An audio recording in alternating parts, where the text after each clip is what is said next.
Bon, bonjour à toutes et tous, bienvenue, bienvenue, merci beaucoup d'être présents, des représentants de l'Europe, de la ville de Rennes, des jeunes d'Europe, bref, on a toute l'Europe avec nous aujourd'hui. On est ravis, je suis ravi et on est ravis, et bravo aux étudiants d'avoir bossé fortement sur ce projet européen depuis pas simplement 2-3 jours, mais depuis quelques années maintenant. Des jeunes gens de troisième année qui sont à la fois en formation en com et en digital, ce qui a donné lieu effectivement à la réalisation d'un média que vous allez découvrir tout à l'heure, d'un média qui vient d'être refondu avec des articles de fond, des fonctionnalités techniques formidables et surtout beaucoup d'envie et beaucoup de motivation de la part de ces jeunes. Donc moi, je voulais simplement vous dire bonjour à tous, comme c'est indiqué ici. Bienvenue, passez un très bon moment. Et puis, je laisse la main à Méliane et Juliette qui vont animer avec brio ce super débat. Et à tout à l'heure. Merci. Eh bien, merci beaucoup, Monsieur Christophe Lechat, donc directeur de Media School Rennes. Bonjour à toutes et à tous. Effectivement, merci d'être présent aujourd'hui pour ce débat, qui va du coup être co-animé par Juliette et moi-même. On va rappeler en premier lieu comment tout ça va se dérouler. Du coup, on est en live sur Twitch en même temps. Pour ceux qui ne savent pas, Twitch, c'est une plateforme de streaming. Donc, on est rediffusé en live avec, on l'espère, des auditeurs derrière leur écran. On a 4 invités aujourd'hui qu'on vous présentera en temps venu. Et on va s'organiser donc dans un débat. Vous pourrez poser vos questions, vos réponses. On vous invitera à le faire dans les temps dédiés. Et également, du coup, l'important, c'est aussi de faire participer le public. Notre débat aujourd'hui va porter principalement sur la place de l'Union européenne chez les jeunes et l'importance du vote chez ce même public. Pour nous, c'est primordial de l'aborder. Un œil sur l'UE, qu'est-ce que c'est? Un œil sur l'UE, du coup, comme l'a déjà évoqué Christophe en quelques mots, c'est un média en ligne qui répertorie les informations de l'Union européenne, des institutions, les grandes décisions qui peuvent être votées et qui rend l'information accessible aux jeunes, car c'est un média qui est créé du coup par les jeunes et animé par des jeunes étudiants et des Européens évidemment. L'objectif, du coup, c'est de rendre l'information accessible, de vulgariser les actualités européennes, évidemment lorsque c'est nécessaire. Juliette, je te laisse la parole. Merci. Bonjour à tous. Alors, comme l'a dit Méliane, du coup, aujourd'hui, on va parler de l'Union européenne, mais un peu plus en détail. En fait, on va se pencher sur une question qui est importante pour notre génération. Pourquoi voter pour une Europe qui nous ressemble? Une Europe qui ressemble aux jeunes Européens. Comment les jeunes citoyens européens que vous êtes et que nous sommes peuvent se retrouver dans les décisions qui sont prises par les institutions de l'Union européenne. Et pour répondre à ces questions et discuter de tout ça aujourd'hui, nous sommes en compagnie de 4 invités qui représentent tous des institutions, des structures d'Union européenne locales.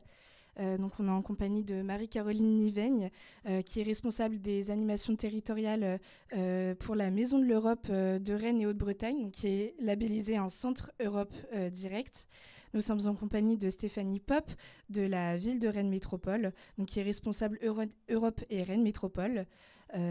Astrid Sicot, qui est chargée de session du comité Grand Ouest pour le Parlement européen des jeunes. Et enfin, Louis Pernotte, qui est président des Jeunes Européens, section Rennes. Bonjour à tous. Tout simplement pour commencer ce débat, on va commencer du coup par écouter un micro-trottoir qui a été réalisé par des jeunes du coup de notre équipe, par une équipe d'étudiants d'un œil sur l'UE, qui est partie à la rencontre de jeunes européens, donc à Rennes évidemment, pour savoir ce qu'ils pensaient des élections pour l'Union européenne, savoir s'ils étaient intéressés par ces sujets et sensibilisés évidemment de la même manière. Alors, est-ce que tu pourrais te présenter, donc nous dire comment tu t'appelles, ton âge et ce que tu fais dans la vie? Je m'appelle Capucine, j'ai 19 ans et je suis en licence 1 de Histoire de l'art et juste avant, j'ai fait de l'archéologie. Je m'appelle Laura, j'ai 21 ans, je suis étudiante et je suis en STAPS. Je suis Pierre Rioux, j'ai 25 ans et je suis chef dans une entreprise de com. Je m'appelle Tinou, j'ai 22 ans et je travaille dans un laboratoire de recherche à l'Institut Agro de Rennes. Est-ce que tu pourrais nous dire quel est ton rapport à la politique en général? Est-ce que tu es sensible déjà aux questions de politique? Je suis assez sensible. J'ai fait plusieurs manifestations là, à Rennes avec la réforme des retraites, etc. Pour parler aux jeunes, on n'est pas trop... Enfin, on n'a pas trop de médias genre, qui s'adressent vraiment à nous. Ça dépend lesquelles. Celles qui sont abordées en ce moment, oui, un petit peu. Sur lesquelles j'ai pas vraiment d'avis, mais c'est juste parce que je suis pas informée particulièrement. C'est un sujet quand même important parce que c'est ce qui dirige nos vies. Après, je trouve que c'est pas un sujet simple, surtout dans l'actualité en ce moment. Du coup, il y a beaucoup de perte de confiance dans la politique en général. Alors quand j'étais jeune, non. Mais c'est sûr, en vieillissant, de plus en plus, on essaye d'être un peu plus engagé sur la politique et surtout de se renseigner. Et sur les sujets sur lesquels tu t'informes, du coup, tu t'informes via quelle plateforme, via quels moyens? Beaucoup la presse, beaucoup les réseaux sociaux, mais je fais vraiment le tri des informations. Et sinon, ça va être beaucoup de YouTube. Des plateformes, des militants sur les réseaux sociaux en général, des pages militantes. Sur le climat, Hugo Clément, des journalistes du coup, Raphaël Glucksmann. Généralement, moi je suis des journaux, Le Monde et The Guardian. Plutôt presse papier ou en ligne? Numérique, sur le téléphone. Maintenant, si je te dis Parlement européen ou élection européenne, qu'est-ce que ça t'évoque? Ça me parle un petit peu parce qu'au lycée, j'ai fait de l'AGGSP, donc ce qui est par rapport à la politique et tout. Mais en vrai, je trouve qu'on n'est pas assez informé dessus, voilà. Oui, ça veut quelque chose. Grâce à l'Europe, on va prendre des grandes décisions. Et comment dire, c'est important de discuter sur ça, parce que c'est un ensemble de pays. Ça permet d'avancer dans le même axe. C'est vague, mais on va s'en sortir, quoi. Ça m'évoque un peu le même fonctionnement que le Parlement français, mais à l'échelle européenne. Donc ça veut dire qu'il est hiérarchiquement supérieur au nôtre. Mais à part ça, pas grand-chose d'autre. Est-ce que tu as l'intention de voter aux élections européennes 2024 et pourquoi? Oui, je pense parce que c'est des élections qui sont oubliées. Et du coup, je pense qu'il en faut des gens qui quand même essayent de s'intéresser et voter. Oui, j'ai l'intention, parce que j'ai un pouvoir d'action, donc autant le faire parler. Oui, parce que c'est un devoir de voter. On s'est battu pour, du coup je trouve que c'est important. Oui, bien sûr, parce que on en fait partie. Les lois européennes sont supérieures aux lois françaises. C'est quand même important de être acteur de ça, quoi. Du coup, voilà, qu'est-ce qu'on retient de ça? Une réaction à chaud. On trouve quand même que ces jeunes, ce qui ressort le plus, c'est la méconnaissance sur les sujets, le manque d'intérêt aussi. Est-ce que c'est parce que les informations ne sont pas accessibles? Qu'est-ce que vous en pensez? Une réaction à chaud, chacun? Alors oui, moi je voudrais revenir sur... alors déjà, je trouve que c'est un micro-trottoir assez rassurant, qui me donne bon espoir, je dois dire. Et je reviendrai. Alors, moi, je trouve au-delà du manque d'intérêt, c'est vraiment ce qu'a dit une jeune fille, c'est le manque d'information. Et ça, c'est vraiment un gros souci. Adina Révol, qui est porte-parole de la Commission européenne en France, elle le disait, et ça touche pas que les jeunes. C'est énormément de Français n'ont pas suffisamment accès à l'information.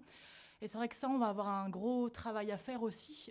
Comment la diffuser, suivant aussi les publics, parce que c'est pas la même manière de toucher des plus jeunes et des plus âgés. Donc c'est vrai qu'il y a un gros travail à faire dessus. Et on compte sur tout le monde d'ailleurs. Donc merci Marie-Caroline. Donc pour le coup, vous faites partie, comme on l'a dit tout à l'heure, de la Maison de l'Europe de Rennes et Haute-Bretagne. Vous organisez souvent des animations pédagogiques qui sont à destination, on a pu le voir, des enseignants de primaire, secondaire, universitaire. Qu'est-ce que vous pourriez nous dire sur les résultats? Est-ce que vous pensez que ce mode d'information, de communication pour là du coup les enseignants, est-ce qu'ils sont flagrants? Est-ce que vous avez pu identifier des problématiques par rapport à ça? Alors nous, dans nos animations, on s'adresse quand même principalement aux élèves. Et c'est vrai que ce qui est toujours une surprise, c'est vrai que c'est peut-être... une surprise, leur enthousiasme aussi, parce que quand on y va, on est vraiment dans une approche ludique, c'est-à-dire qu'on n'est pas là pour leur faire un cours. On est là pour échanger et on essaye de partir le plus possible d'eux et d'elles. C'est-à-dire que voilà, quand je dis le mot Europe, qu'est-ce qui vous vient en tête? Et on part vraiment de là. Après, je peux pas nier qu'il y a des fois une vraie méconnaissance. des choses qui n'ont pas été abordées, mais je dirais que c'est aussi... Enfin, c'est notre rôle, en fait, d'aller informer. Et c'est là où je vais revenir sur ce que, Juliette, tu as dit au niveau des enseignants. Pour moi, il y a un vrai travail d'équipe. C'est-à-dire que je considère que nos animations, on les fait avec les enseignants et enseignantes. On écoute aussi leurs besoins sur le terrain. On voit aussi ce qui a pu être vu dans le programme ou pas. Et on essaye de s'intégrer à leur dynamique. Voilà. Est-ce que justement, dans les programmes scolaires, vous trouvez que c'est un sujet, l'Union européenne, qui est assez abordé justement dans les cursus scolaires? Alors, c'est abordé en classe de 3e. Alors après, voilà, ça va dépendre aussi de la dynamique, je pense, de chaque enseignant, mais ça fait partie, donc ça sera peut-être vu certains avant, d'autres après. Mais en tout cas, voilà, ça doit être vu pendant l'année de 3e. Et ensuite, justement, vu davantage dans les programmes d'histoire géo au lycée. Mais après, nous, on va proposer là, pour avoir fait une activité avec un lycée à Lorient, on était plus sur une simulation. Là, c'est essayer de leur montrer en fait combien ce qu'ils ont appris est utile aussi. C'est-à-dire que voilà, ils ont appris quelque chose en classe. Nous, on va leur montrer comment c'est vraiment. Et c'est en fait leur faire prendre conscience de comment ça fonctionne. Et c'est là où pour moi on a un vrai rôle à jouer. Et ça fait aussi partie, c'est un vrai enjeu démocratique. Il faut en fait, pour pouvoir participer, il faut comprendre le fonctionnement. D'accord. Merci beaucoup. Stéphanie Pop, donc du coup vous êtes responsable Europe pour la ville de Rennes et Rennes Métropole. Une réaction par rapport à ces jeunes qui nous parlent de l'Europe? Moi aussi j'étais très surprise de voir un peu la diversité des propos et surtout qu'en fait ils vont tous aller voter, donc c'est assez intéressant, ce qui n'était pas le cas aux dernières élections, mais comme tu disais, en fait il n'y a pas tellement de différence entre la jeunesse et le reste de la population. En fait, les élections européennes n'intéressent pas. Et moi, je pense que c'est dû à peut-être effectivement une façon pas très sexy de parler d'Europe, surtout. Et puis de mélanger un petit peu deux débats. En fait, on a dépolitisé le débat, en fait, et qui s'est focalisé sur pour ou contre l'Europe, en fait. Donc, du coup, on demande à des gens s'ils sont pour ou contre une institution, ce qui n'a pas beaucoup de sens, mais plutôt êtes-vous pour ou contre des décisions prises? Et les décisions qui sont prises, c'est des gens qu'on a élus, à la fois au Parlement européen, mais aussi dans nos propres États membres, puisque les décisions sont partagées entre le Parlement européen et les États membres qui se réunissent en Conseil. Donc c'est très important de savoir pour qui on va voter au national, nos gouvernements, et aussi après au Parlement européen. Et voilà, et on a focalisé un peu le débat sur pour ou contre l'Europe, ce qui finalement n'a pas de sens. Et puis on recherche peut-être trop à rendre sexy des institutions qui n'ont pas tellement à l'être. Et puis finalement, les institutions européennes, elles se construisent en petits pas, mais maintenant, elles sont plutôt assez simples à comprendre, parfois peut-être même plus simples que les institutions françaises. Donc, voilà. Et est-ce que la ville de Rennes prend des initiatives pour régler le problème à la source et, dès le début, pour les jeunes, essayer de les sensibiliser à ces questions? Oui, c'est ça. Nous, on s'est rendu compte de ce problème il y a quelques années maintenant, et on s'est dit que voilà, il faut qu'on parle d'Europe autrement. Donc c'était un peu notre credo, parler d'Europe autrement, et puis parler avec nos partenaires locaux, associatifs, la Maison de l'Europe, les Jeunes Européens. Enfin, on a fait des événements ensemble pour inventer des formes de dialogue citoyen un peu innovants. Et voilà, ça a bien marché. Et puis c'était surtout aussi pour faire comprendre les enjeux européens. Qu'est-ce qui me concerne? L'environnement, l'emploi, l'agriculture, l'alimentation, et de le faire d'une façon un peu détendue et ludique et un peu désinstitutionnalisée aussi. Et ça a plutôt bien marché. Aujourd'hui, on est sur un autre projet, mais je pourrais en parler après. Et surtout aussi, parce qu'on s'est dit, le rôle d'une ville, par rapport aux autres partenaires, c'est de promouvoir la citoyenneté locale, la citoyenneté européenne, et les deux s'alimentent. Quand on s'intéresse aux affaires de la ville, de son pays, on s'intéresse aussi aux affaires européennes, et il faut y participer, il faut s'intéresser. Déjà, la première étape, c'est s'intéresser à ce qui se passe autour de moi, et ce qui va me concerner, ce que je vais subir ou plutôt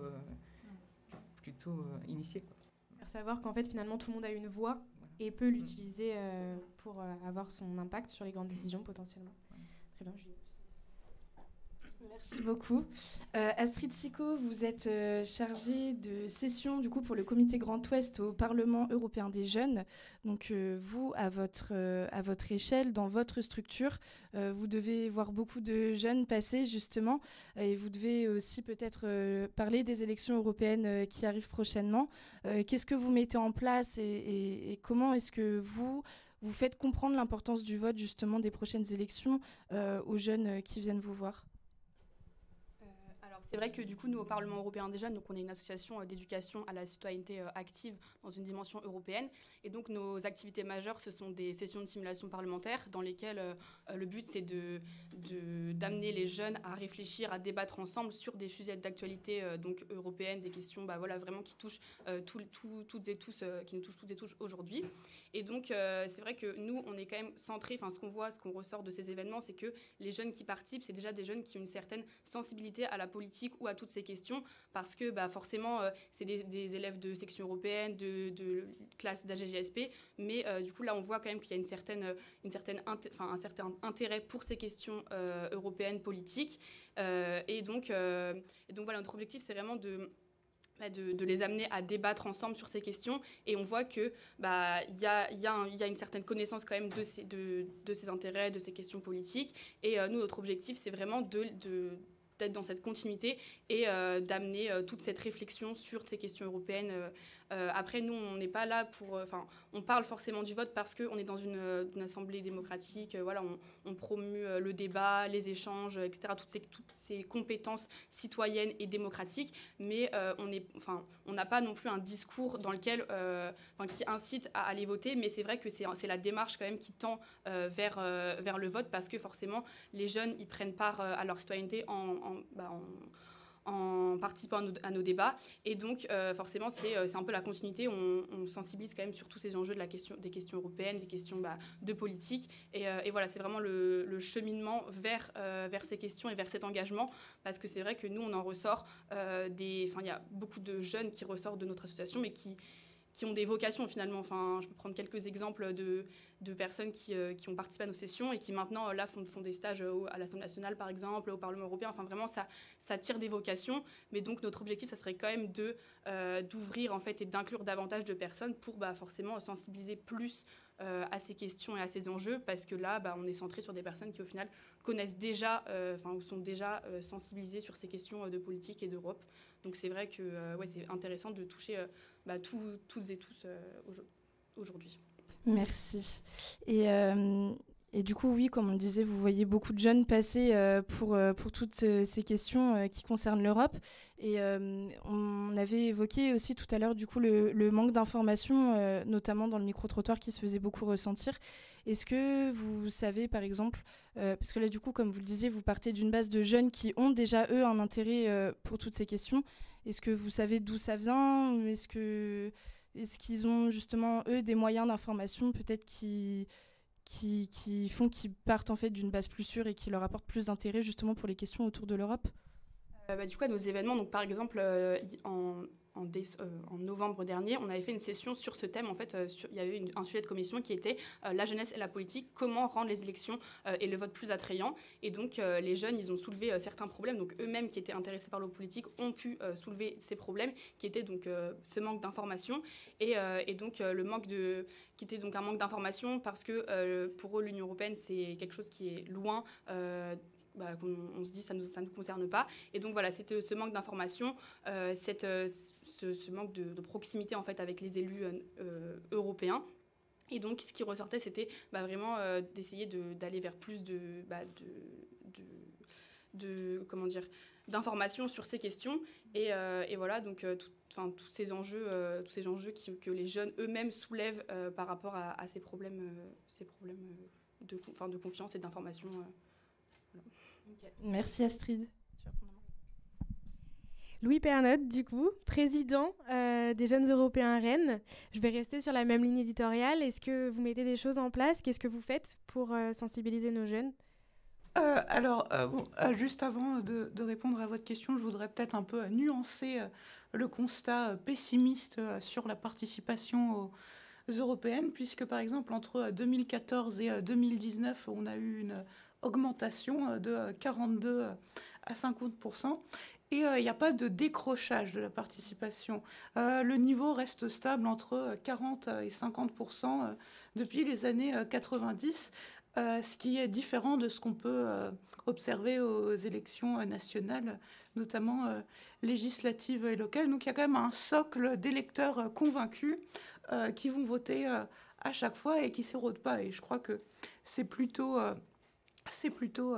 positif.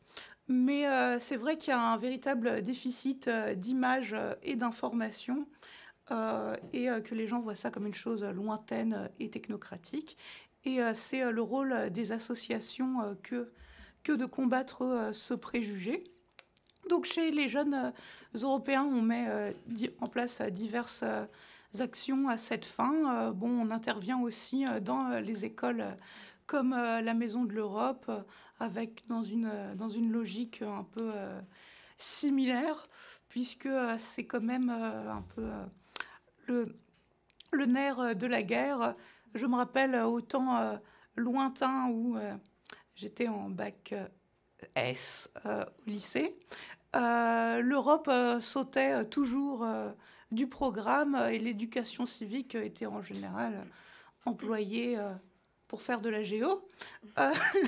Et donc, on parlait quasiment jamais d'Europe. Et ça, c'est un vrai problème. Peut-être qu'une solution, ça pourrait être, je ne sais pas, d'avoir plus de questions sur l'Europe aux examens, ce qui fait que le thème remonterait en haut dans les priorités des enseignants. Donc, on fait aussi des simulations parlementaires. Par exemple, on en a organisé une à Vannes, en partenariat avec le mouvement européen 56 il y a quelques semaines. Voilà. Et on essaye aussi de développer un axe plus action de rue, c'est-à-dire avec des petites activités ludiques, notamment une grande carte qu'on déploie pour favoriser l'interaction avec les gens et qui vise les jeunes, mais aussi tout type de public qui ne sont pas forcément exposés à l'information sur les sujets européens. Mais c'est vrai que l'associatif à lui tout seul peut beaucoup, mais ne peut pas tout. Et je pense qu'il faudrait trouver des solutions plus viables. C'est pas, j'imaginais peut-être d'avoir un quota d'informations européennes dans les journaux télévisés. Mettons une obligation d'avoir 5 minutes sur des sujets européens. Enfin, pas une obligation de contenu, mais juste parler d'Europe, peu importe comment, pour que les gens soient plus au fait ces questions. Pardon, oui, non, juste pour commenter, parce que ce que tu viens de dire, justement, c'est vrai qu'il y a en l'occurrence des émissions sur l'Europe, mais malheureusement, elles sont tard, en fait. Donc, il y a très peu d'audience. Et c'est vrai que ça va être aussi un enjeu pour les prochaines élections, en fait. Comment est-ce qu'on peut faire pour mieux parler d'Europe ? En France, on est quand même un petit peu... alors, je ne sais pas si je peux dire en retard, mais on a un gros travail à faire, en tout cas là-dessus. Et je reviens juste aussi sur ce que tu disais, Louis, aussi Astrid, voilà, pour vous connaître un peu, savoir ce que vous faites aussi. C'est vrai que j'espère qu'il va y avoir une prise de conscience sur l'importance, en fait, de toutes ces animations extérieures, en fait. Dieu sait que je considère le travail d'enseignant comme, à mon sens, le plus beau métier du monde, mais je pense que c'est aussi important de faire intervenir des gens extérieurs, parce que vraiment, pour les élèves, il y a ce côté, on ne représente pas l'établissement, on ne représente pas l'institution. Et ça fait un petit peu écho à ce qu'on disait aussi, pour le coup, sur les institutions européennes, mais il y a un côté... les jeunes sont plus détendus, ils ont fait autre chose, et en fait, on peut peut-être leur apprendre la même chose, mais d'une manière différente, d'une manière dynamique. Et je pense vraiment essentiel, alors je parle pour ma paroisse, mais pour la vôtre aussi, mais c'est vrai, je trouve que ce travail-là, il est essentiel. Et quand vous y allez aussi, voilà, vous êtes jeune, plus jeune que moi, et c'est pas le même rapport forcément qu'avec sans doute les enseignants, en plus que les élèves voient tous les jours. Donc je pense vraiment qu'il y a un travail d'équipe essentiel, au-delà bien sûr des élections. Là, c'est vraiment aussi ce que vous disiez, la citoyenneté européenne, en fait. Pour moi, c'est ça, c'est être citoyen, citoyenne. On ne peut pas toujours être dans la critique aussi, c'est quelque part s'y intéresser et ne pas hésiter à donner son avis. Mais pour donner son avis, c'est avoir accès aux informations, mais essayer de s'engager en tout cas. C'est vrai que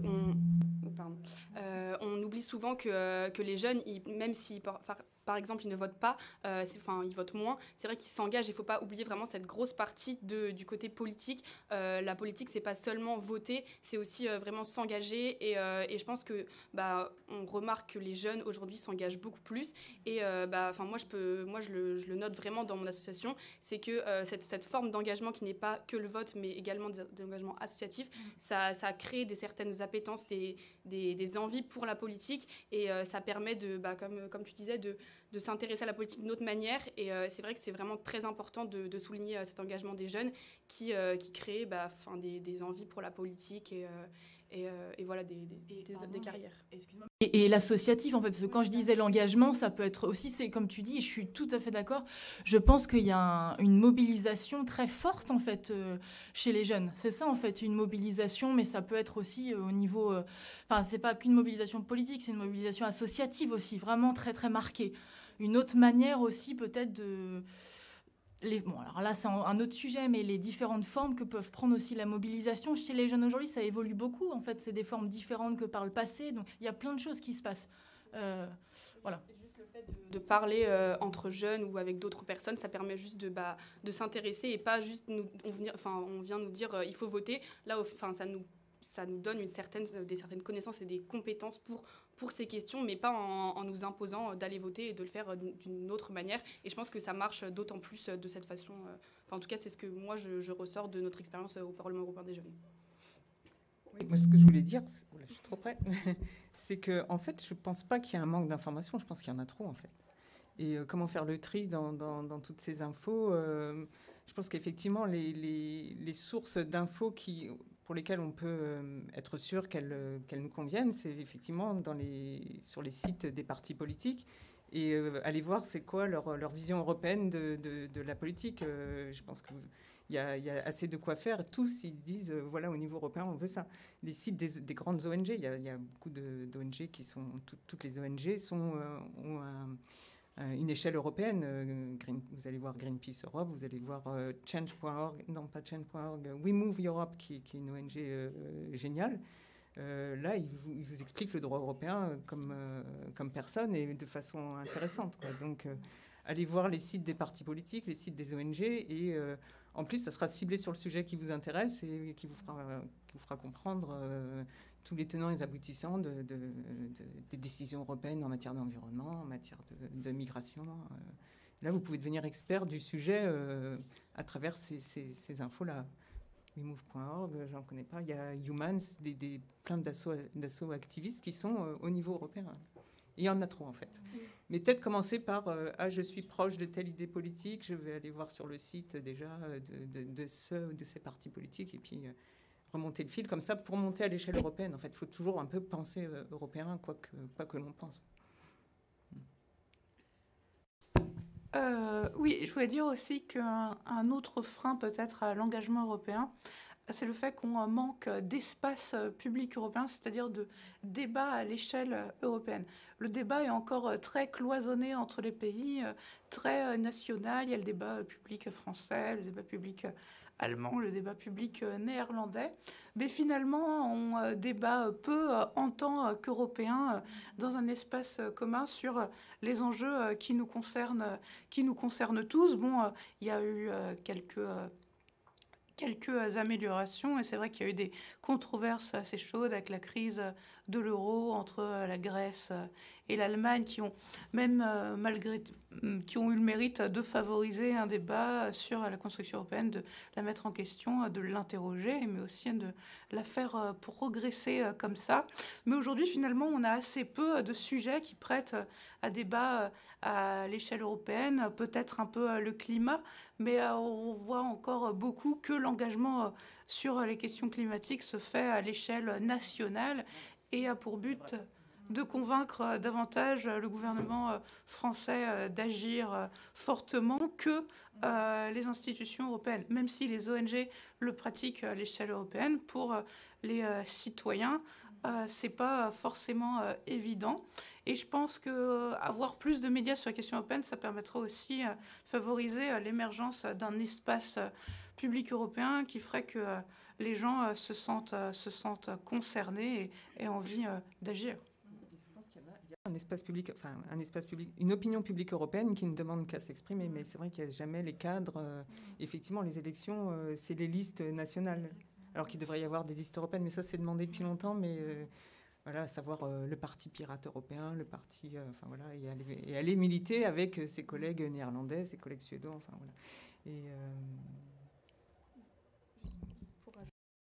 Et du coup, sur ce que tu disais, le fait qu'il manque de ces questions de parler d'Europe à grande échelle, du coup, c'est vrai que, par exemple, nous, au sein de notre association, on organise des sessions internationales qui rassemblent du coup des jeunes, environ 200 jeunes qui viennent de toute l'Europe et qui discutent ensemble de ces questions européennes. Donc c'est vrai que on essaye un peu d'aller vers ça, d'offrir la possibilité de débattre sur ces questions européennes ensemble entre différents jeunes de différents pays européens. Et c'est vrai que c'est quelque chose qui est très important et qui fonctionne bien, parce qu'on voit que tous les jeunes ont des avis partagés, ont des positions qui partagent sur des questions européennes. Et donc, vraiment, c'est ça qu'on essaye d'amener dans ces grandes sessions internationales qui rassemblent 200 jeunes, comme je disais, de toute l'Europe.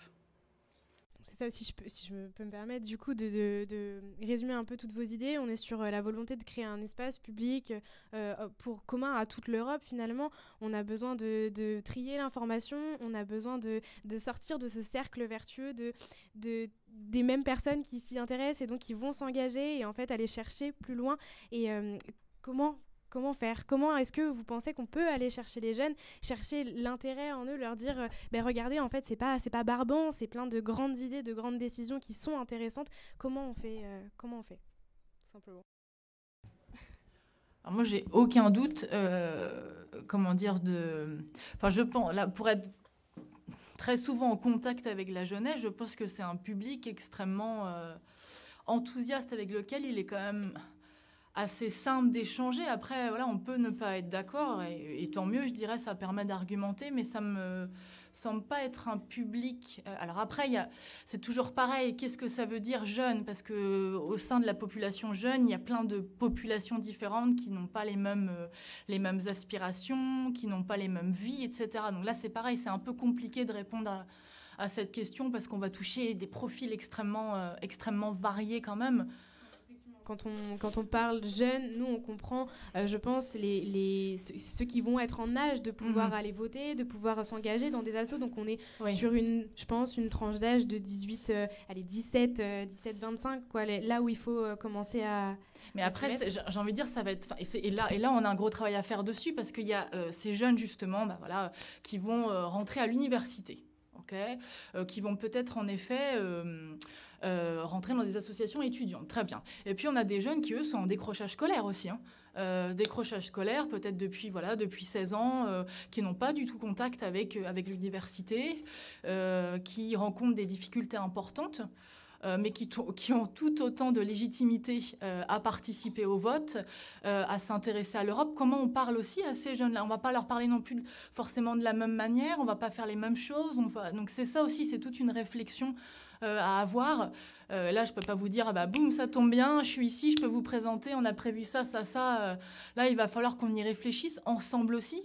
Le but aussi, je trouve que c'est de travailler... moi, je crois beaucoup au travail en réseau, parce que je trouve que c'est profiter de l'expertise de chacun.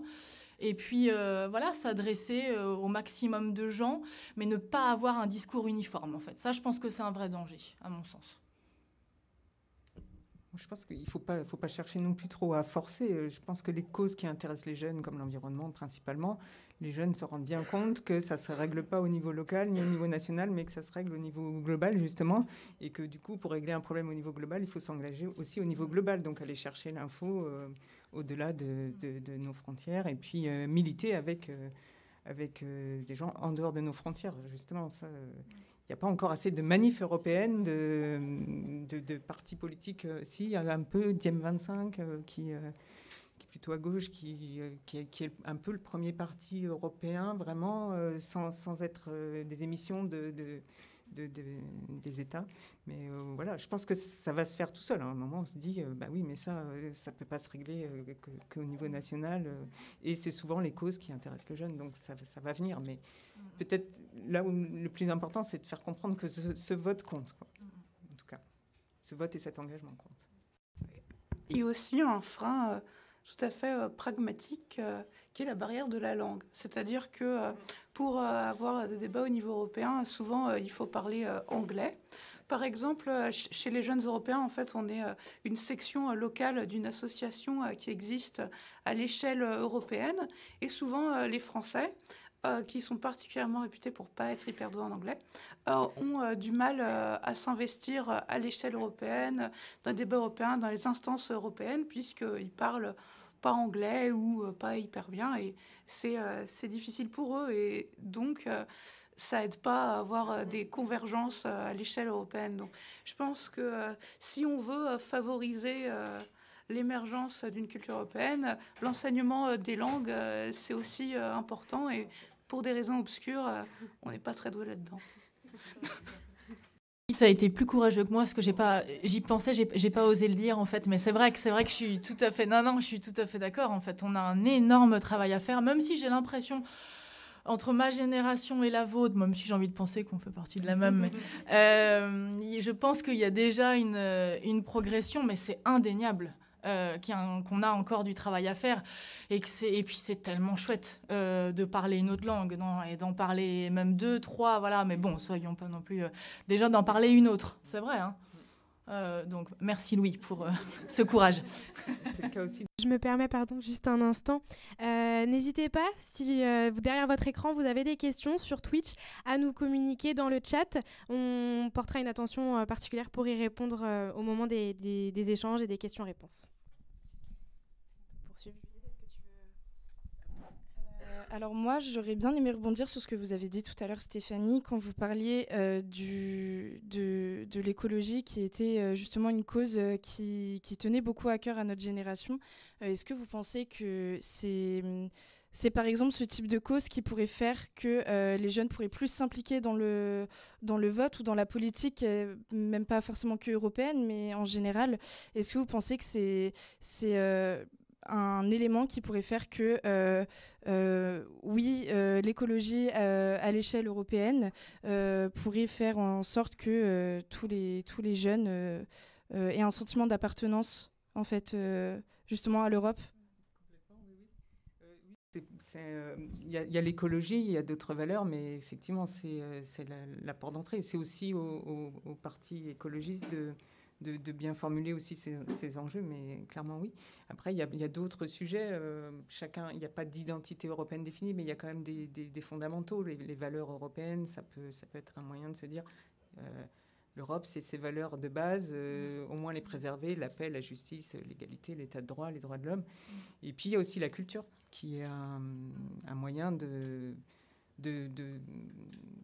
d'amplifier ce sentiment d'appartenance. La culture européenne, c'est pas la même que la culture américaine. Déjà, elle est diverse, voilà, elle est variée. Il y a les plus grands artistes sont européens, enfin à mon goût. Mais ça c'est un autre moyen.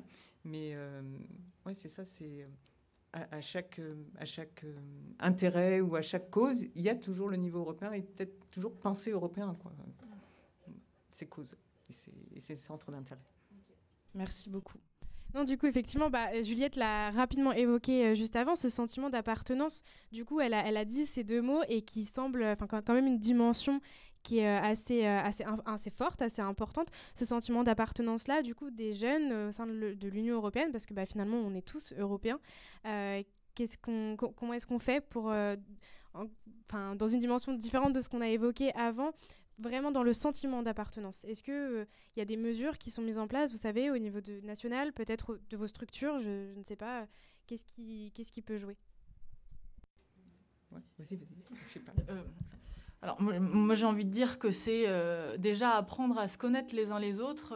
On est une Union européenne à 27, donc je pense que le sentiment d'appartenance aussi, se sentir membre d'un groupe, je pense que pour se sentir bien dans un groupe, c'est toujours mieux de se connaître le mieux possible.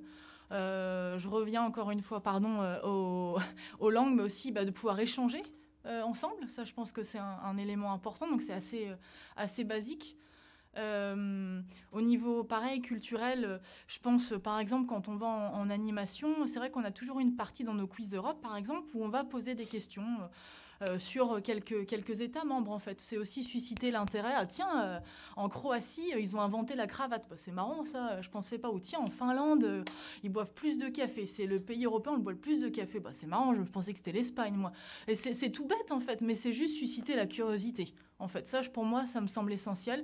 Et je reviens à ce que Louis disait, parce que j'ai trouvé ça extrêmement pertinent, c'est cette importance de l'espace public européen. Moi, je trouve que c'est quelque chose de fondamental. Le sentiment d'appartenance qui est aussi relié à l'idée de citoyenneté. On a parlé du vote au début, mais les élections, c'est un moyen d'exprimer sa citoyenneté. Et puis, quand même, au niveau européen, il y a un outil qui est intéressant et qu'on finit par bien connaître.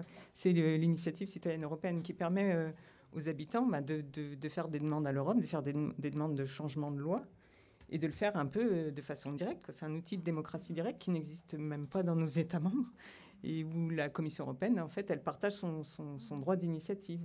Et donc, c'est nous, à la ville de Rennes, c'est ce qu'on a essayé de mener, parce qu'on s'est dit, pour créer ce sentiment d'appartenance et cette participation, faisons ensemble, pratiquons le droit européen, quoi. Menons ensemble une ICE, construisons-la ensemble. Et puis, c'est en pratiquant, et c'est comme ça aussi qu'on va rapprocher les citoyens de l'Union européenne. Donc, notre ICE, ça fait 1 an déjà. On a pu l'enregistrer, ça y est, on est enregistré officiellement. La campagne se lance tout juste. On a des documents de com, là, donc vous pourrez les prendre et puis signer l'ICE. Et aussi signer aussi, c'est une façon d'agir, signer les autres ICE. Il y a des ICE super. Et puis, ça a vraiment un résultat concret. Si elle recueille 1 million de signatures, c'est pas mal, à travers l'Europe, ce qui est normal. Ça ne peut pas être une ICE menée par 10 personnes. Il faut voir si elle requiert un sentiment d'adhésion à travers l'Europe. Donc, il faut recueillir 1 million de signatures.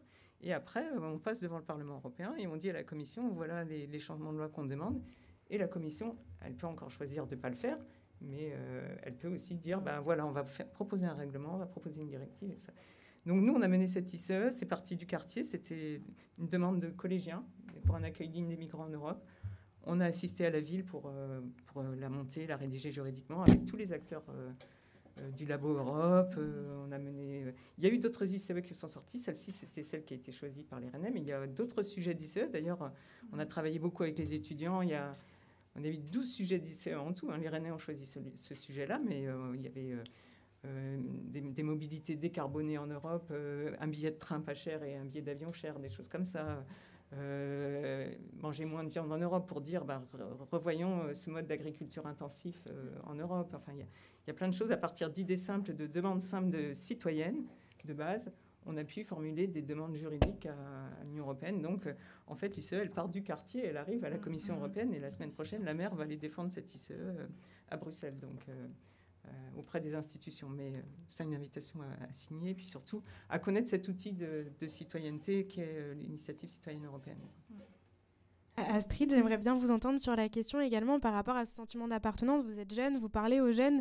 Comment on se situe du coup Justement, je voulais rebondir sur cette question du sentiment d'appartenance à l'Europe. C'est vrai que quand on pose la question autour de nous, souvent la réponse qui ressort, c'est je me sens davantage français que citoyen européen. Et je pense qu'on peut souligner les mesures qui sont mises en place par l'Union européenne, telles que le projet Discover EU ou Erasmus, parce que c'est vraiment ces projets qui permettent d'aller dans les pays, de découvrir d'autres cultures. Et je pense que c'est quelque chose pour nous, les jeunes, qui est vraiment très important et qui nous permet de se confronter, de rencontrer d'autres cultures, d'autres jeunes, d'autres pays européens. Et je pense que ça forge aussi ce sentiment d'appartenance à l'Union européenne dans la mesure où on rencontre d'autres cultures, on découvre des cultures, on découvre des pratiques, d'autres jeunes. Et voilà, je pense que c'est vraiment toutes ces mesures de découverte mises en place par l'Union européenne qui permettent d'agrémenter ce sentiment d'appartenance à l'Europe. D'accord, merci pour cette intervention. Est-ce que vous auriez quelque chose à rajouter, Marie-Caroline ? Louis, non ? Par rapport au sujet, oui ? Oui, je suis d'accord avec tout ce qui a été dit, avec tout ce qui a été dit avant. Et c'est vrai qu'il y a une importance indéniable du fait de voyager en Europe. J'aimerais aussi insister sur un autre aspect, qui est sans doute celui des symboles européens et du fait d'avoir un destin commun. Puisque, par exemple, sur les billets d'euros, il y a une longue controverse de savoir s'il est opportun d'avoir simplement des ponts dessinés dessus et s'il ne faudrait pas, c'est pas des personnages communs, des personnages qui ont fait l'Europe. Et je pense que ça permettrait de rappeler qu'on vient tous d'une histoire commune, d'une culture proche. Mais je crois aussi que pour favoriser le sentiment d'appartenance, le fait que le monde devient de plus en plus brutal et chaotique peut aider aussi, puisque je crois qu'avec la guerre en Ukraine, par exemple, on se rend compte qu'on est un peu tous, les 27, dans le même bateau et que on a des décisions à prendre en commun. Et on voit aussi tout ce qui nous sépare de nos voisins de l'Est, mais aussi de nos voisins d'outre-Atlantique, avec les questions des débats sur l'avortement, etc., les armes à feu qu'on n'a pas, ou du moins pas autant en Europe. Et donc voilà, je crois qu'il y a aussi un certain type de culture européenne, de mœurs qui sont pas tout à fait les mêmes qu'ailleurs, et je crois qu'il serait bon d'en prendre conscience. D'accord, donc si je résume un petit peu, on a de la création d'espaces publics, on a des valeurs communes, une histoire à mettre en avant. Donc tout ça, ce serait des facteurs pour vous qui pourraient aider à rapprocher nos jeunes de cette Union européenne, de ces informations. Très bien, je vous remercie, merci beaucoup.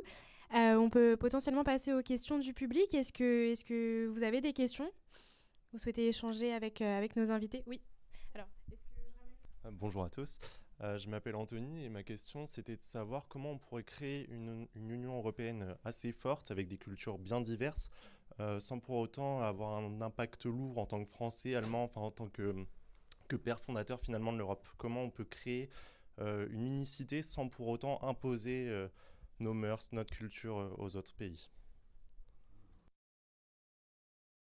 J'ai un peu envie de dire que c'est le projet actuel en fait, c'est ça. Hein, l'Union européenne, normalement, c'est ça, avancer à plusieurs. C'est pas un pays qui est censé imposer sa culture, ses mœurs à l'autre, en fait. Hein. Donc c'est vraiment cette logique. Ça veut pas dire que ça marche tout le temps, que tout est parfait, mais en tout cas, à mon sens, c'est ça le projet européen. C'est avancer à plusieurs, main dans la main. Alors des fois, les mains sont un peu moins ensemble, mais en tout cas, on avance avec cette idée-là, à mon sens, en tout cas. C'est justement pour préserver ça que c'est un peu lent parfois les décisions pour trouver les consensus, quoi. Donc, je suis d'accord. Merci. Est-ce qu'il y avait d'autres questions ? Oui. Bonjour, moi je m'appelle Anaïs et je voulais poser une question à Astrid concernant Erasmus. Je voulais savoir comment vous aviez rebondi depuis la crise du Covid pour continuer à parler d'Erasmus et comment vous avez vécu ce moment important qui a un peu changé toute la donne en fait pour le projet Erasmus en Europe. Alors nous, on ne parle pas forcément d'Erasmus en soi-même, mais c'est vrai que du coup, par rapport à toutes ces questions d'aller à l'étranger, de voyager, etc., c'est vrai que ça s'est vraiment ressenti. Je peux parler du coup de nos événements qu'on a fait au niveau de l'Europe. C'est vraiment ressenti en termes de baisse de participants. Et c'est vrai que c'est dur d'en ressortir et d'arriver à remobiliser les personnes et les participants sur tous ces événements. Donc c'est un travail qui se fait sur la durée. Au final, là, on n'est pas encore retombé sur nos pieds en termes de participants et de mobilité à l'international, mais je pense que c'est vraiment quelque chose qui se fera sur la durée en repromouvant, on va dire, ces événements et la diversité, tous les enjeux et les bienfaits de ces événements qui permettra de revenir à cette avant-crise du Covid. Merci. Est-ce qu'il y a d'autres questions ? Oui.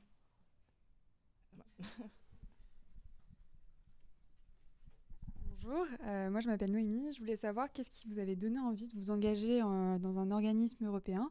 Est-ce que c'était une expérience personnelle, les études, voilà, savoir un peu ça.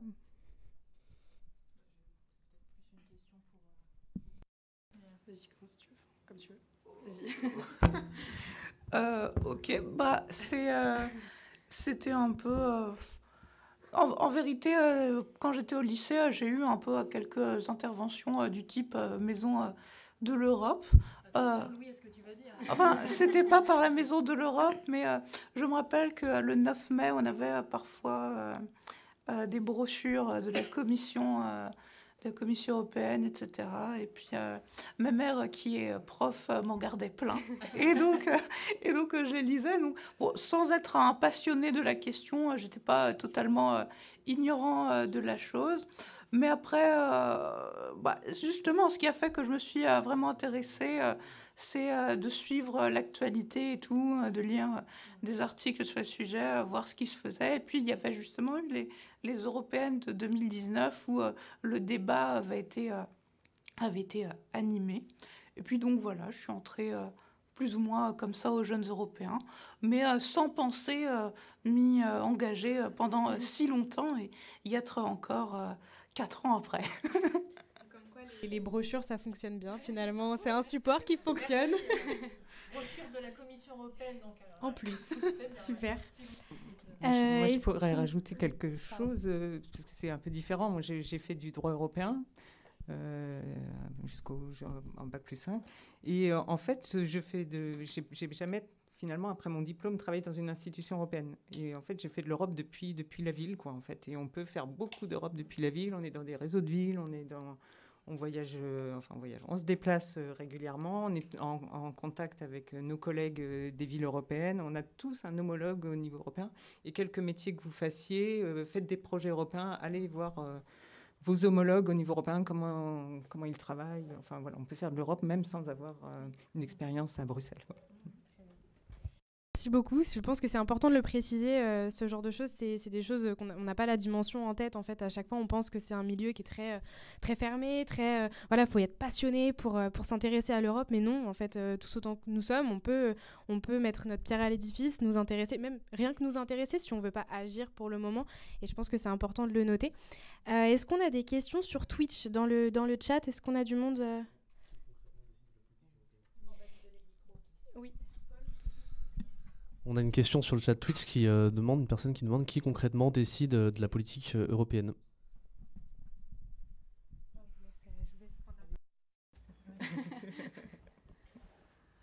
Alors, qui décide concrètement? Alors après, donc il y a plusieurs... j'aurais dû préparer un quiz scout, on aurait pu... Alors après, il y a plusieurs institutions. Donc le Conseil européen, c'est vrai il va avoir un rôle de donner les grandes orientations. C'est vrai que la Commission européenne, elle va proposer des programmes en fonction de ces grandes orientations. Et puis, alors je vais faire très simple, hein, mais ensuite justement, ça redescend. Et ça redescend à qui? Ça redescend au Parlement européen. Le Parlement européen, c'est qui? C'est nous, tous ici, en fait, hein, puisque c'est dans cette institution qu'on a les élus européens qui vont discuter ces programmes et le Conseil de l'UE, donc là, représentation des États à travers les ministres des 27 États membres, vont aussi discuter ces mêmes programmes. Et c'est ce qu'on va appeler la navette parlementaire. Voilà, donc c'est très basique, mais c'est comme ça que ça fonctionne. Oui, je voudrais aussi dire que l'une des caractéristiques, je crois, de la décision politique en Europe, c'est que le pouvoir, il est diffus, tandis qu'en France, il est concentré.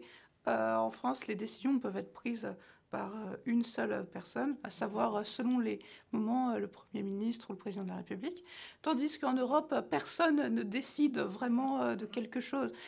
Kissinger disait Europe, quel numéro de téléphone?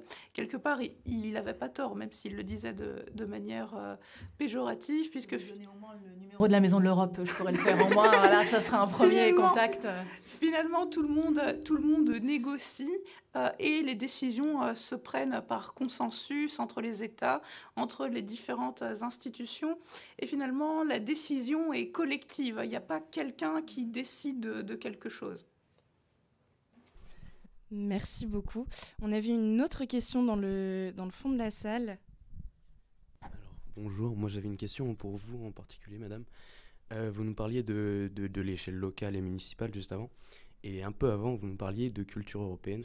Alors je voulais savoir comment faire prendre conscience de cette culture européenne à votre échelle, à l'échelle municipale et locale, en sachant que, certes, bien sûr, elle est présente, elle est réelle, mais en sachant que pour des jeunes Français qui se basent simplement sur les programmes éducatifs nationaux, elle est plutôt invisible. Voilà.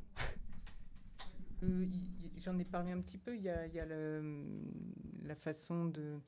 par le Labo Europe, là, on travaille avec nos partenaires, mais aussi avec des acteurs sectoriels. On a des acteurs culturels dans le labo. Après, le labo, c'est pas quelque chose de concret. Hein. C'est une communauté où ça va, ça vient, en fonction des engagements des uns et des autres. Mais on a un rôle aussi, et c'est ce qui est intéressant, et je l'ai évoqué, c'est de promouvoir un peu les projets européens.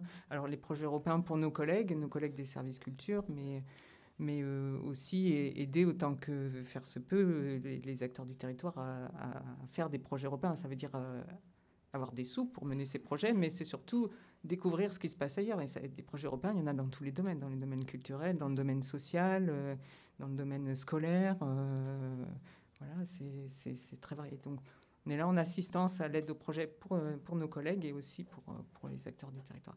Mais le projet européen, il y a plein de programmes, il y a plein de fonds. Erasmus, c'est un projet européen en soi. Pour découvrir de nouvelles pratiques et puis pour changer d'échelle, c'est vraiment ce qu'il y a de mieux, quoi. Donc, si vous voyez un projet européen qui se monte et qu'on vous demande d'être dedans, foncez, quoi, même si c'est du boulot. Et pardon, je peux juste compléter juste au niveau du local, parce que je pense qu'il y a aussi quelque chose d'important, c'est que les territoires se mobilisent énormément. Il y a énormément d'actions européennes dans les territoires. Alors bien sûr, on pense à Rennes, il y a la fête de l'Europe à Rennes au mois de mai, mais il n'y a pas qu'à Rennes en fait. Il y a la commune de Saint-Mamin-Montauban qui est très active au niveau de l'Europe. Il y a beaucoup d'actions qui sont faites. Chevigny organise des choses, Liffré, Cormier organise des choses. Donc moi, j'encourage aussi vraiment à aller voir. Alors, vous êtes étudiant à Rennes à votre âge, moi, j'allais pas non plus forcément, mais en tout cas je trouve que c'est important d'avoir conscience de ça. Au local, il se passe plein de choses. En fait, il y a vraiment des gens qui jouent le jeu de l'Europe.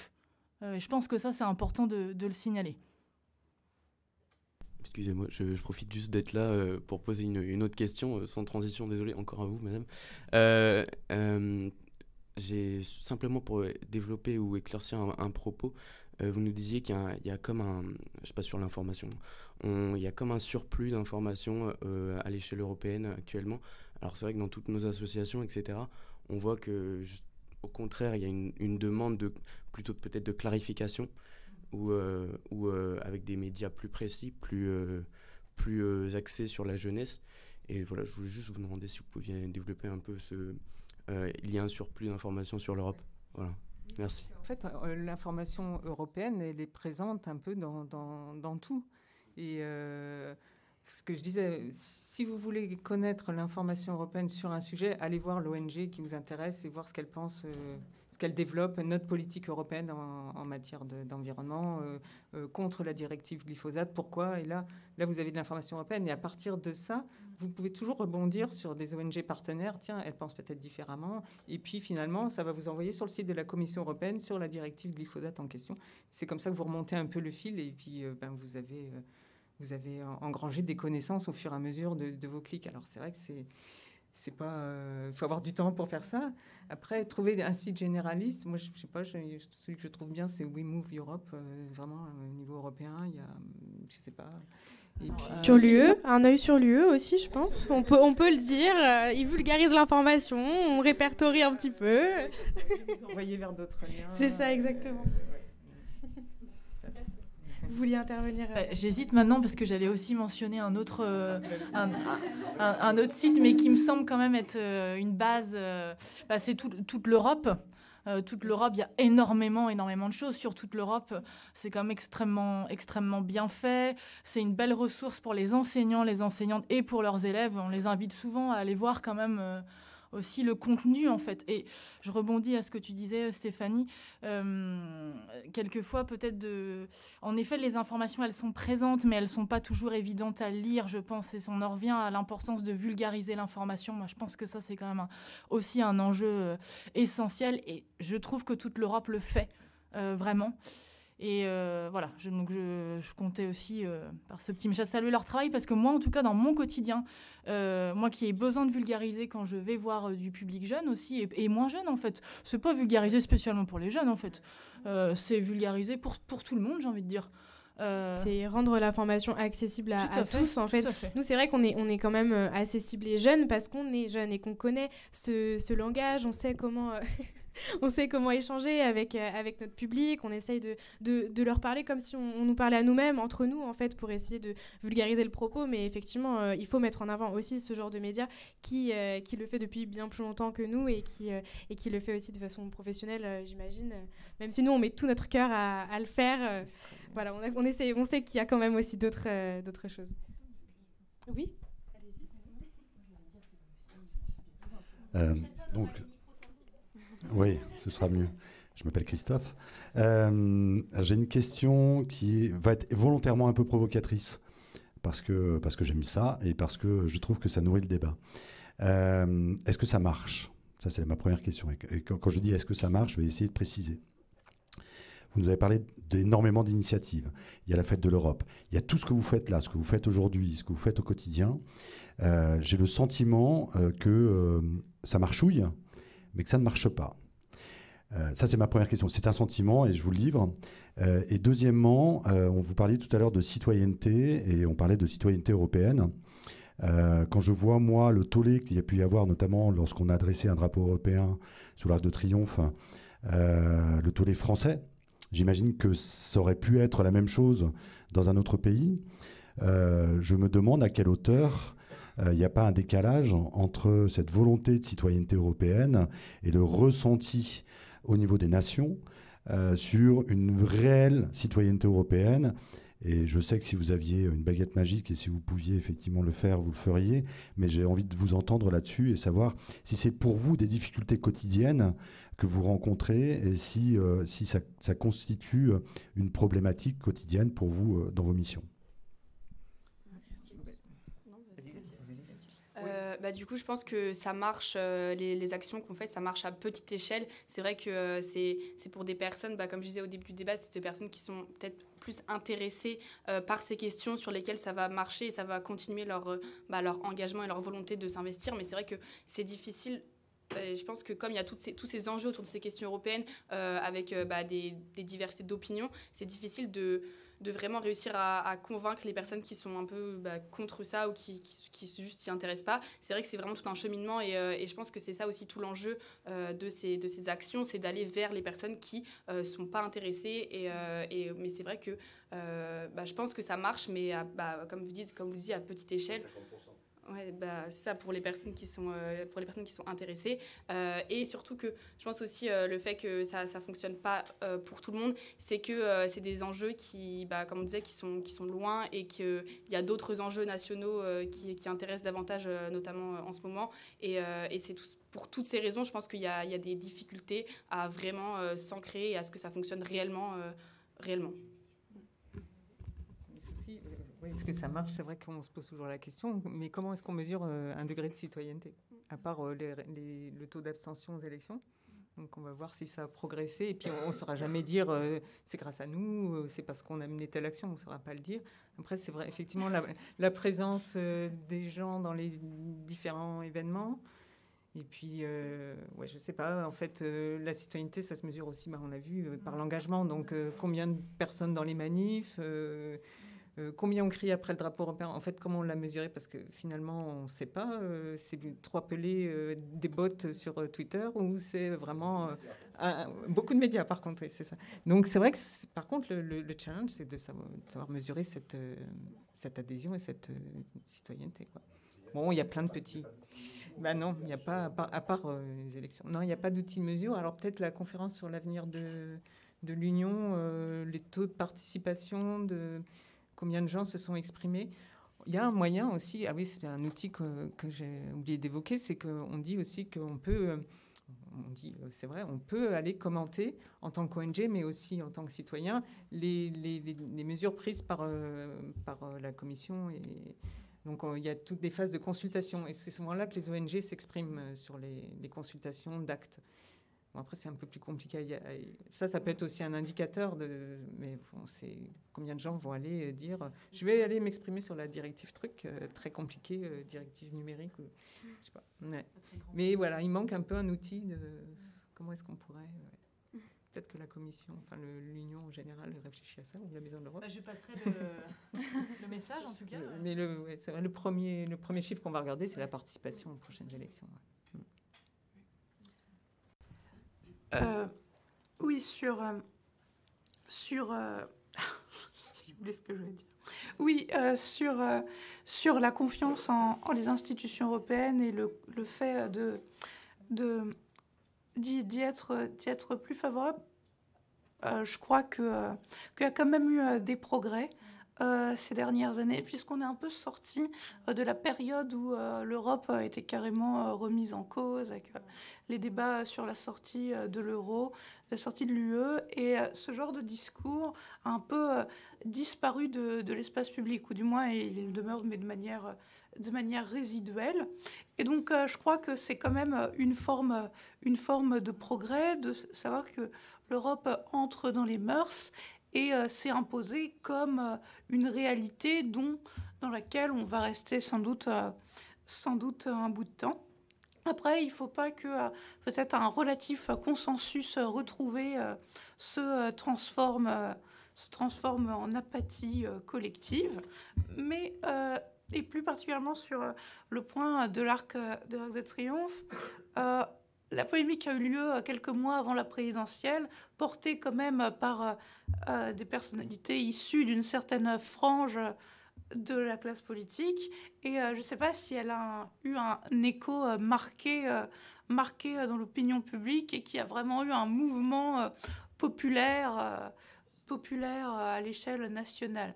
Je pense que ça a peut-être plus été une tempête dans un verre d'eau qu'un véritable raz-de-marée en faveur du décrochage du drapeau européen sous l'Arc de Triomphe. Et puis pour conclure sur les associations, c'est vrai que les associations, enfin c'est pas vrai que pour les associations, les syndicats, les partis politiques, etc., ont tendance à convaincre les convaincus et un peu les indécis. Raisonnement, c'est peut-être pessimiste, ou à contrario, c'est que si une certaine partie politique a contesté ce drapeau, ça peut peut-être dire aussi que le sujet européen intéresse toute la classe politique, et du coup, au moins, on parle d'un sujet européen, quoi. Plutôt que de... Donc, ça a fait l'adhésion, et là, voilà, la citoyenneté... Il n'y a pas de pub. Non, mais ça veut dire que ce sujet intéresse toute la classe politique. Merci beaucoup. Est-ce qu'on aurait d'autres questions? Ouais. Alors, je ne veux pas être pessimiste, mais je veux parler un peu d'écologie. En fait, on a pu voir le rapport du GIEC et les retours de Thomas Pesquet, notamment sur l'impact de l'humain sur la planète en général. Et je voulais savoir si l'Europe avait un impact, pouvait être force de proposition ou faire quelque chose pour, je ne sais pas, changer les modes de consommation, être un petit peu rivaux de l'Asie et de l'Amérique sur toute cette hyper-consommation. Est-ce qu'on peut vraiment changer les donnes en matière d'écologie, alors qu'il y a quand même l'impact monétaire aussi des accords entre les pays qui entrent en jeu? Et du coup, voilà, est-ce que vraiment l'Europe peut faire quelque chose en matière d'écologie? Alors l'Union européenne, elle fait en l'occurrence beaucoup au niveau écologie. Alors après, je pense que dans ta question, il y a peut-être deux échelles. Donc je vais peut-être commencer d'abord par ce qu'elle fait au sein de l'Union européenne. C'est vrai que là, depuis 2019, elle a lancé le Pacte vert. Ça, c'est une politique extrêmement ambitieuse. On parle de neutralité climatique. Donc là, c'est aussi une politique, donc le Pacte vert, qui a des impacts sur d'autres stratégies de l'Union européenne, sur d'autres politiques. Je pense à la PAC, par exemple. On est dans une vraie logique de verdissement de cette politique agricole commune, donc avec des conditions... des contraintes au niveau de l'agriculture, aussi une agriculture plus verte, promouvoir le bio et être moins en fait aussi dans cette agriculture intensive qui avait beaucoup de sens. En 62, quand la PAC a été lancée, on était dans une France tout à fait différente, etc. Mais aujourd'hui, on repense un petit peu ce système de production. Donc ça, c'est vraiment, il y a aussi une stratégie biodiversité au sein de l'Union européenne. Protection des abeilles justement au sein de cette stratégie. Donc il y a beaucoup de choses qui sont mises en place à l'échelle de ces 27 pays membres. Après, je dirais qu'au niveau, à l'échelle globale, l'Union européenne va prendre position.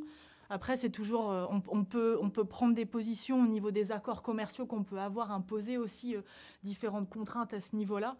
Mais je dirais qu'au niveau du dynamisme environnemental, c'est vraiment au cœur de l'Union qu'il se passe le plus de choses forcément, puisque c'est là où on a le pouvoir d'en faire aussi. Et que ça représente des financements considérables, parce que en fait, cette politique se retrouve aussi dans les divers programmes européens, programme LIFE, programme Horizon. Et ça, c'est vraiment la stratégie majeure pour l'Union européenne. Après, voilà comment ces recommandations, c'est encore toute la procédure européenne. Il faut que ça passe, faire des directives, des règlements. Les directives, c'est un peu les États les adaptent un peu comme ils veulent. Donc, ça peut prendre 5 ans avant que les décisions soient prises. Mais effectivement, en tout cas, c'est la priorité numéro 1, European Green Deal. Et puis, et tous les États doivent y aller, quoi. Mais je veux quand même revenir, parce que c'est vrai que pendant cette conversation, on a quand même beaucoup... Comment dire l'Europe, c'est vraiment aussi des choses du quotidien. Et il se passe plein de choses. Alors là, on parle de l'environnement, quelque chose... donc on a cette directive contre les objets en plastique à usage unique. Donc ça, c'est une directive importante et je dirais un impact que vous pouvez voir dans votre vie quotidienne. Si vous allez, par exemple, dans de la restauration rapide, par exemple, il n'y a plus de couverts jetables. D'accord ? Donc ça, c'est aussi... Il y a eu ces décisions prises au niveau européen. On a aussi cette application au niveau français. Et voilà un exemple concret. Mais il n'y a pas que ça. Il y a plein de choses en fait au niveau européen qui se passent autour de vous. Et moi, j'ai envie aussi de parler. J'en profite des projets cofinancés par l'Union européenne au local. Il y a plein de choses. On est à Rennes. Peut-être que vous allez avoir la réponse. Il y a un projet d'envergure cofinancé à Rennes. Et je suis sûre que ce projet-là, vous le vivez tous les jours. Vous êtes dedans tous les jours, en plus. C'est quoi, à votre avis ? Voilà. Bon, alors là, c'est un exemple parmi tant d'autres. On va dire, oui, mais bon, allez, Rennes, encore les grandes villes. Et non, parce qu'il se passe des choses ailleurs, en fait.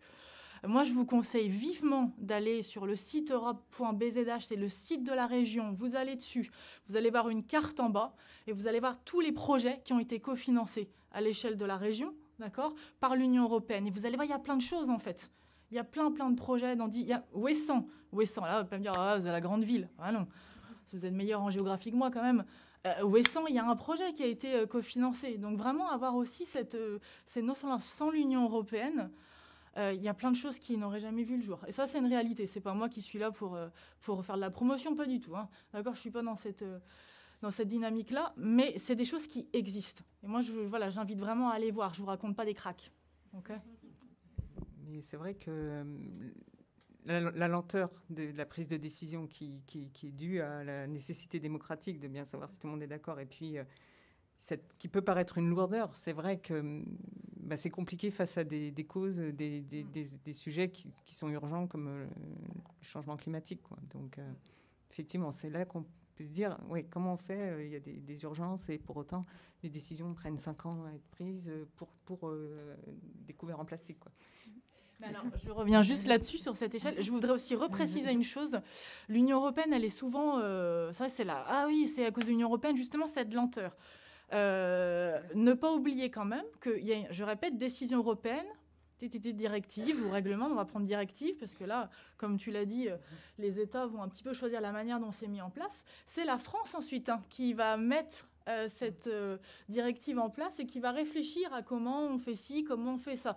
Donc la lenteur, elle est aussi partagée. Je n'aurai pas le pourcentage, je ne vais pas aller jusque-là, mais d'accord, donc aussi avoir conscience de ça. On est sur 2 échelles. Hein. Oui, les pays ne se ressemblent pas, je me permets d'intervenir, et certains ont des délais pour appliquer les directives. L'Espagne aura par exemple 2 ans, alors que la France aura appliqué plus tôt. Donc qu'on n'est pas... L'harmonie se fait au bout de plusieurs années. Et ça n'empêche pas l'Europe de prendre des décisions majeures et hautement symboliques. Par exemple, il y a 2-3 semaines a été approuvée l'interdiction des véhicules thermiques en 2035. Ça, aucun État ne l'a fait et c'est quelque chose qui va affecter le quotidien des gens de manière significative. Et je crois que ça nous montre bien ce que l'Europe est capable de faire pour nous. Merci pour vos réponses, mais je trouve ça intéressant d'aborder le point des mobilités, enfin des véhicules électriques et thermiques notamment, parce que les véhicules thermiques sont déjà là en fait, et nos voitures, quand elles ont 200 000, 300 000 km, on les envoie en Afrique.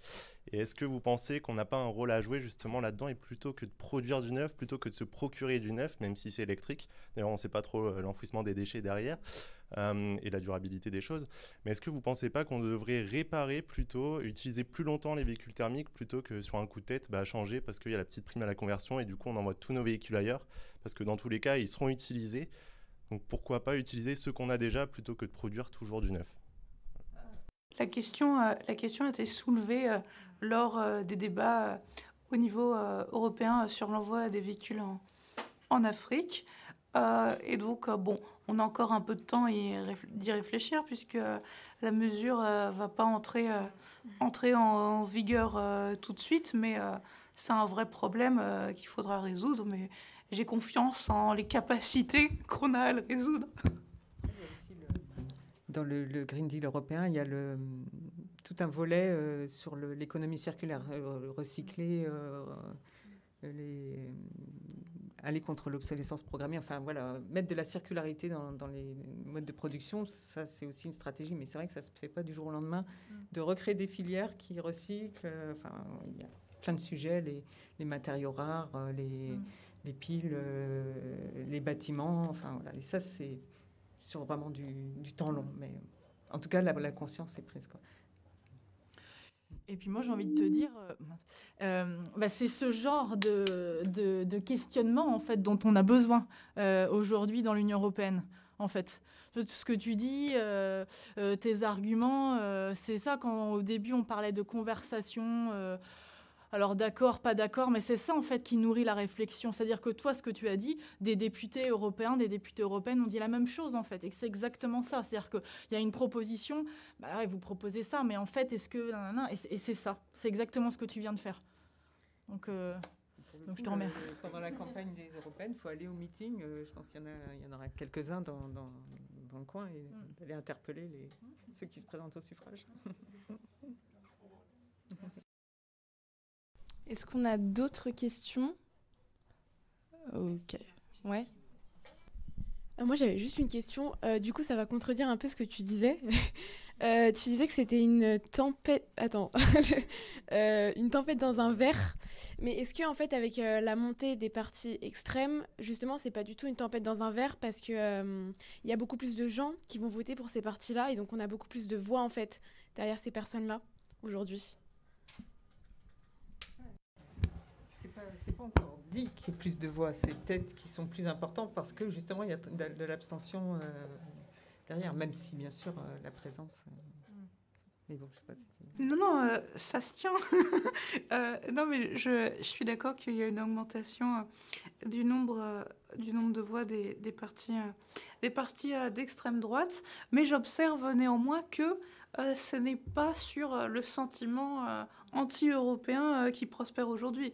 C'est pas ça qui les alimente. Et si on prend Meloni en Italie, elle s'est notamment fait élire sur le fait qu'elle ne changerait rien au statu quo vis-à-vis de l'OTAN et de l'UE par rapport à Matteo Salvini, qui lui était plus fortement anti-européen, pro-russe, enfin, etc., etc. Alors, je ne veux pas non plus rentrer dans les détails, mais là-dessus, justement, il y a quand même un vrai shift au niveau du discours de l'extrême droite, en règle générale, sur l'Europe. Je trouve qu'aujourd'hui, on est quand même face à des partis qui... alors après, on n'est pas là pour discuter de ça, bien ou pas bien, mais qui aujourd'hui sont dans la dynamique européenne, en fait. Alors après, on peut rediscuter de comment cette dynamique, elle est utilisée, mais c'est assez intéressant de voir qu'aujourd'hui, ils ne peuvent plus vraiment se permettre d'être simplement... en tout cas, de se dire trop anti-Union européenne.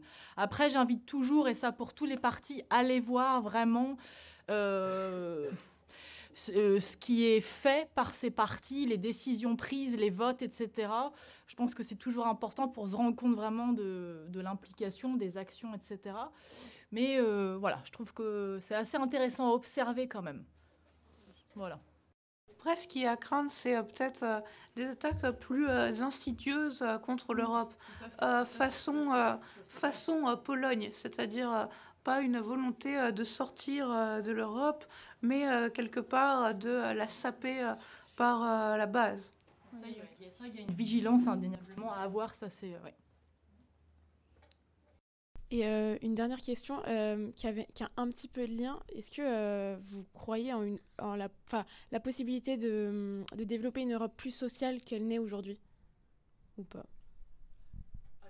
Alors là, oui, et c'est un grand oui. Je pense que justement, et c'est pas le seul aspect, mais l'aspect social, il est de plus en plus important. Il y a des prises de position. Peut-être qu'on n'entendait pas forcément parce que l'Union européenne n'avait pas forcément la compétence pour. Et c'est ça aussi aujourd'hui que je trouve très intéressant au niveau de l'Union européenne. C'est un projet qui est réellement en construction depuis le départ, mais c'est le cas aujourd'hui.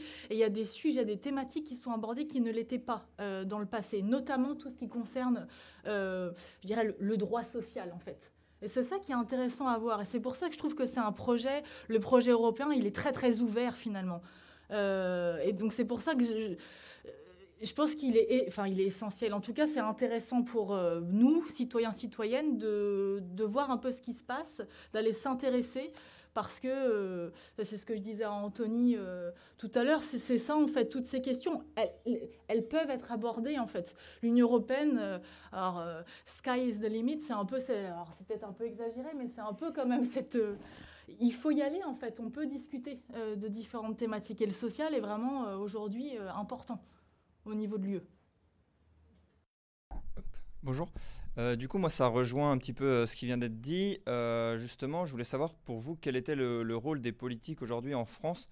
Quand on voit par exemple qu'aux dernières élections présidentielles, on a Jean-Luc Mélenchon et Marine Le Pen qui ont une position assez contre l'Europe et l'Union européenne, qui sont aujourd'hui du coup dans les personnages politiques les plus représentés. Justement, quel est leur rôle aujourd'hui dans ce développement de l'Europe, du vote chez les jeunes aussi notamment? Il n'y a pas de mauvaise pub, c'est ce que tu disais. Oui, c'est ça. Après, c'est une opinion un petit peu politique. Après, il faut peut-être creuser aussi sur les arguments des uns et des autres. Je ne suis pas sûre que ce soit... C'est ce que je disais, c'est une forme de dire ces partis-là sont anti-Europe. Non, a priori, ce n'est plus le cas.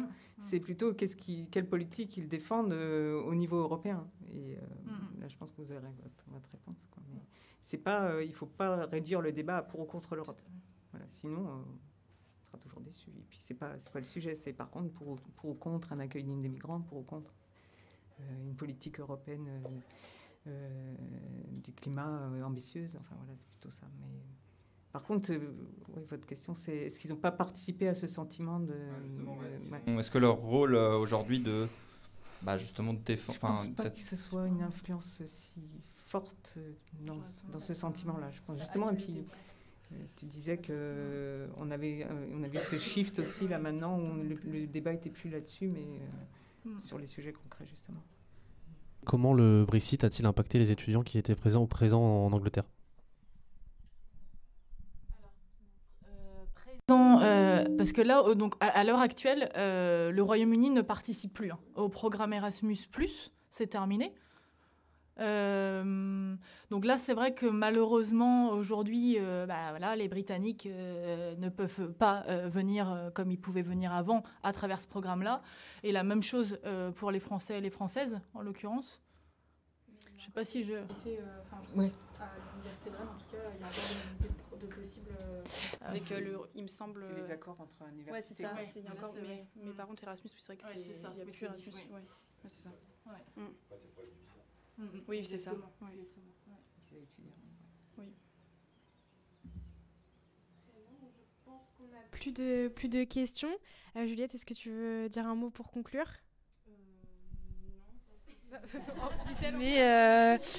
Mais oui, bah non, pour conclure, je pense qu'on voulait déjà tous vous remercier d'avoir accepté de venir pour échanger avec nous aujourd'hui. C'était très intéressant. On a pu parler de beaucoup de sujets différents. Donc, merci beaucoup à vous quatre. Méliane, je sais pas si... Ouais.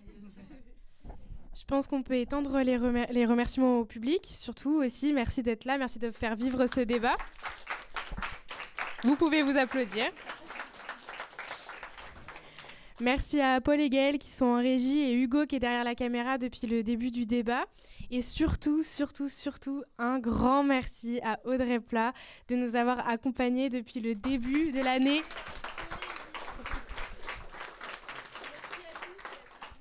Et évidemment, merci à l'équipe d'Un œil sur l'UE au complet qui a travaillé toute l'année sur ces sujets et qui a, je trouve, déployé un événement qui était à la hauteur de ce qu'on imaginait. Donc, bravo à toute l'équipe.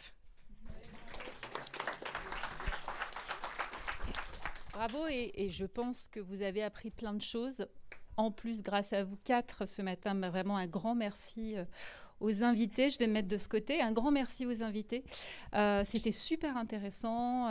Voilà, les paroles qui se complétaient bien. Enfin, c'était parfait. Moi, j'ai envie de terminer quelque part en vous posant une question à vous, les jeunes, là, dans le public. Et je rebondis sur cette difficulté de se sentir européen, européenne. Est-ce que se poser la question de l'identité européenne, c'est pas déjà se poser la question des valeurs? Est-ce que vous savez quelles sont les valeurs communes aux 27 pays de l'Union européenne? Est-ce que vous en connaissez au moins une ou deux?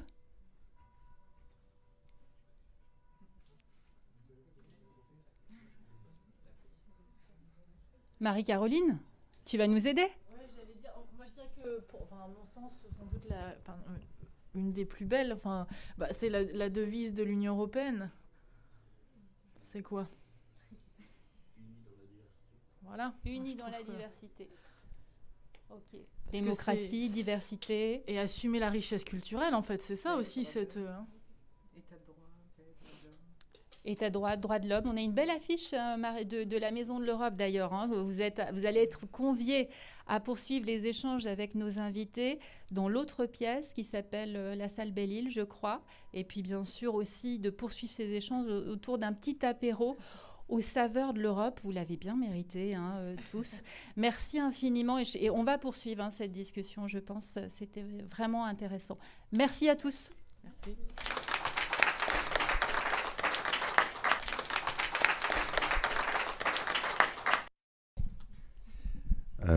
Pardon, je vais juste rajouter un petit mot. Je ne vais pas être long du tout, parce que vous me connaissez bien, vous savez que je ne suis jamais long. Non, moi, je me suis...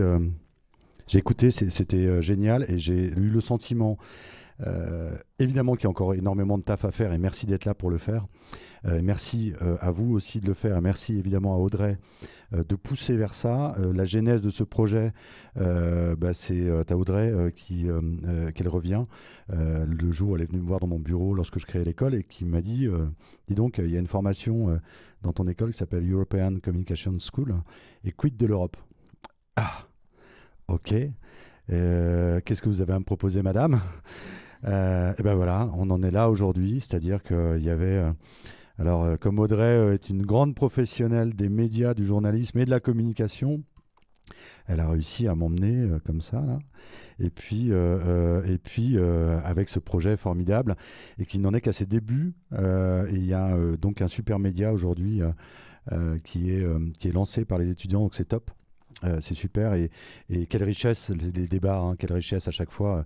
Alors on va multiplier ça l'année prochaine encore, parce qu'il y a eu d'autres débats au sein de cette école, et je pense que il est temps de revenir au débat, en fait. Il est temps de revenir au débat. Et je me suis livré un petit jeu, parce qu'on entendait informations sur l'Europe, comment j'y accède. Il y a les ONG, il y a les sites internet, il y a la Maison de l'Europe, il y a la ville, il y a les associations des jeunes européens, etc. Et puis, je suis allé sur YouTube, parce qu'on parlait beaucoup des jeunes, et j'ai tapé Europe. Et m'est arrivé The Final Countdown. Et là, je me suis dit, ah, on n'y est pas. On n'y est pas encore. On n'y est pas encore. Il y a pas mal de boulot à faire sur le digital aussi pour que ces questions européennes remontent. Je suis allé ensuite sur Hugo Décrypte en me disant tiens, peut-être que Hugo Décrypte effectivement peut avoir des propos sur l'Europe. Il y a 2-3 trucs, mais c'est assez polémique. C'est pas, on n'est pas encore sur une présence full digitale. Au niveau de l'Europe, je pense qu'il y a encore ces efforts-là notamment à faire, parce qu'on parlait beaucoup des jeunes, et c'est la raison pour laquelle je suis allé sur YouTube. Alors Insta, j'ai vu qu'Insta, ça bougeait pas mal quand même, il y a des choses, effectivement, il y a pas mal de comptes Insta qui remontent. Mais YouTube, je vous dis, j'ai trouvé que ça, quoi. Donc là, pour le coup, je me suis dit, on a un souci quand même, on a un problème que vous pouvez peut-être résoudre, jeunes gens qui êtes en pleine formation communication et communication digitale. Je pense que vous avez là un défi qui est celui, effectivement, au-delà de vous intéresser tel que vous le faites, et vous le faites super bien, aux questions européennes, c'est aussi comment je peux instaurer un débat, un discours avec des outils du moment dans l'univers qui est le vôtre, qui est notamment le digital, full, quasiment 100% aujourd'hui. Et je terminerai par ça, parce que je suis un communicant et un marketeur hors pair, et donc évidemment, j'ai pas pu m'empêcher de faire un slogan. Et ce slogan, pour moi, au regard des discussions, c'est je vote, donc je suis européen. Eh bien, allez-y, votez, et vous deviendrez européen, si j'ai bien compris tout le discours. Voilà. Merci beaucoup à vous, et puis on va aller boire un coup.